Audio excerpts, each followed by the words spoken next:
Ukapteni weMamelodi Sundowns uThemba Zwane ukholelwa ukuthi uLucas Ribeiro kufanele awine umklomelo womdlalo ovelele. uRibeiro ube nesizini enhle ka-2024-2025 eshaya amagoli angu-16 futhi enikeza abasizi abangu-9. Abantu abaningi okuhlanganisa nezingwazi zebhola, abaqeqeshi nabadlali baye bamncoma. uZwane uyena wakamuva ukumeseka, wathi uRibeiro usize kakhulu iqembu futhi umfanele lo mklomelo. uRibeiro kulindeleke ukuthi naye abambe iqhaza elibalulekile kwamanqamu eCAF Champions League njengoba iSundowns izama ukunqoba isicoco sayo sesibili. Umqeqeshi weMamelodi Sundowns uMiguel Cardoso uveze imicabango yakhe ngebhola laseNingizimu Afrika ngemuva kokujoyina iqembu maphakathi nesizini.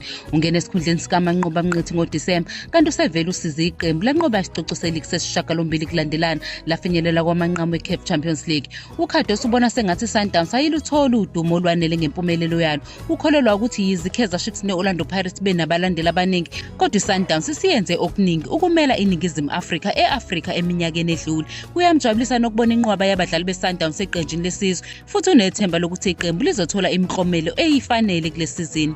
iMamelodi Sundowns ngeke imsayinise unozinto omusha maduze. uJody February oneminyaka engu-28 ubudala welula inkontileka yakhe neqembu ngonyaka owodwa ngaphezulu. Yize bengekho esquadini semidlalo eminingi, kodwa iqembu lisakholelwa kuyena. Le nkontileka entsha imnikeza ithuba lokulwela indawo eqenjini eliqalayo.